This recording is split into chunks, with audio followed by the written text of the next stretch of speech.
Hi friends, எல்லாரும் எப்படி இருக்கிறீங்க?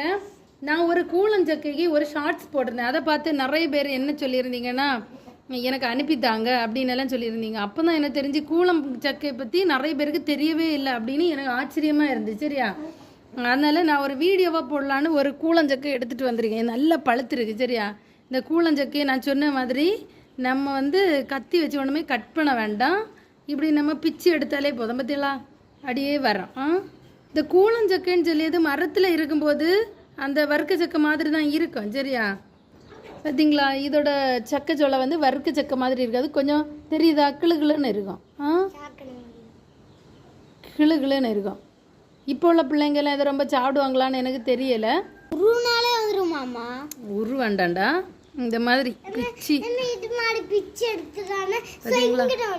இதா உங்களுக்கு அப்படியே சொல்ல சொல்ல சொல்லையா இருக்கு. டேஸ்டா இருக்கு. பத்தியம்மானே,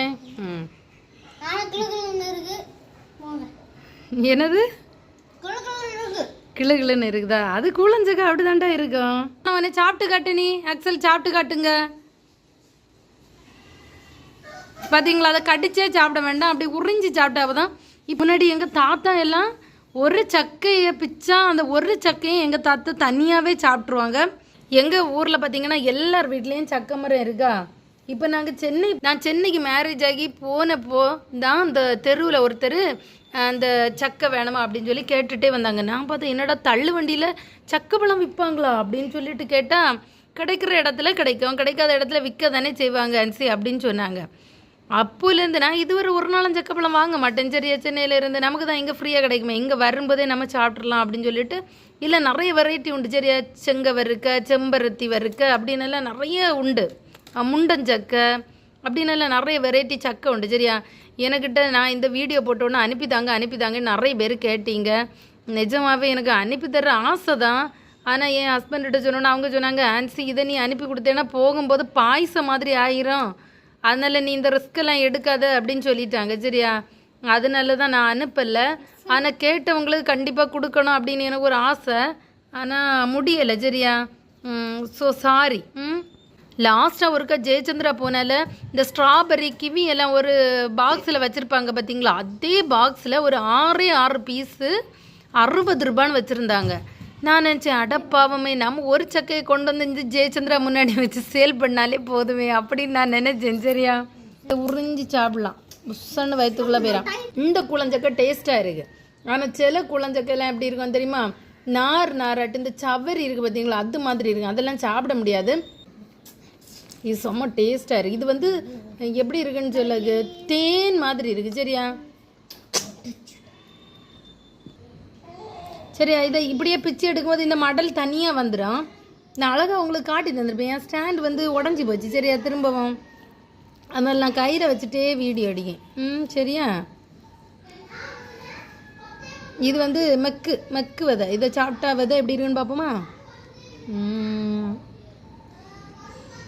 அதில் விதையே இல்லை. சரியா, நான் நல்லா சாப்பிடுவேன். இன்னைக்கு ஒரு ஃபங்க்ஷன் வீடு உண்டு, பார்த்துடுங்க. இந்த சக்கையை சாப்பிட்டா அங்கே போய் சாப்பிட முடியாதா, அதனால தான் நான் கொஞ்சம் குறைச்சி சாப்பிடுவேன். சரியா, இந்த சக்கையை சாப்பிட்டுட்டு கையெல்லாம் கழுவ விட மாட்டாங்க எங்கள் அப்பம்மா. என்ன செய்வாங்கன்னா, எண்ணெய் போட்டு தான் அதை க்ளீன் பண்ணணும். அப்போ தான் அந்த சக்கையில் உள்ள இனிப்பு போகாது, இல்லைனா இனிப்பு குறைஞ்சிரும் கையில் தண்ணி விட்டு கழுவுனேன் அப்படின்லாம் சொல்லுவாங்க. இப்போ நான் எதையுமே ஃபாலோ பண்ணது கிடையாது. சரியா, தெரியுதா உங்களுக்கு? ஒரு மாதிரி வெறுக்க சக்கையிலாம் இந்த அளவுக்கு சக்கை காய்ச்சாது. நல்ல ருசியான வெறுக்க சக்கையில் இந்த அளவுக்கு சக்கை காய்ச்சாது.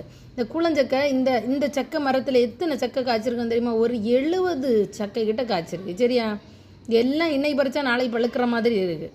உங்களுக்கு நான் அனுப்பி தந்தேன்னா பிறகு அந்த பாக்ஸ்லேருந்து பாயசம் மாதிரி தான் இவ்வளோ. சரியா, இந்த பக்கத்தை பிடிச்சிட்டு இப்படியே உரியணும்.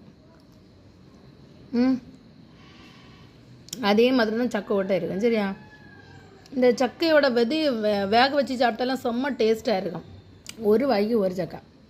கூழஞ்சக்கை வேணும் உள்ளவங்க தக்கலை பக்கம் தான் எங்கள் வீடு இருக்குது, நீங்கள் வாங்க. சரியா, உங்களுக்கு நிறைய சக்கை தரலாம். மோஸ்ட்லி என்ன செய்வாங்கன்னா, அந்த கூழஞ்சக்கையை பிஞ்சிலே பறித்து கூட்டு வச்சுருவாங்க. அப்படி இல்லைன்னா சக்கை வத்தல் இருக்குல்ல, அது பண்ணுறதுக்கு பொரிப்பாங்க. பழத்துக்கெல்லாம் ரொம்ப எடுக்க மாட்டாங்க. சரியா, உங்களுக்கு கூழஞ்சக்கை வேணுமா, பறித்து சாப்பிடுங்க நீங்கள். சாப்பிடுங்க வாங்க. இங்கே சாப்பிட்டுட்டு இருந்தப்போ பக்கத்து வீட்டிலேருந்து ஒரு பாட்டி வந்தாங்க. சரியா, சரி அவங்க சொன்னாங்க எனக்கு இங்கேருந்து சாப்பிடல, நான் எடுத்துகிட்டு போகிறேன் அப்படின்னு சொன்னாங்க. சரி அவங்க தேவைக்கு எடுங்கன்னு சொன்னதான் பாட்டிக்கு தேவையானதை எடுத்துகிட்டு போகிறாங்க. சரியா, கூழஞ்சக்கைனா பெரிய ஒரு விஷயமே கிடையாது, அதுவும் ஒரு சக்கை மாதிரி தான். சரியா, பார்சல் பண்ணால் பாயசம் ஆகிற மக்களே, அதனால் நான் பார்சல் பண்ணலை, மன்னிச்சிருங்க. என் வீடியோ பிடிச்சா லைக் பண்ணுங்கள், சப்ஸ்கிரைப் பண்ணுங்கள். சரியா, பாய்.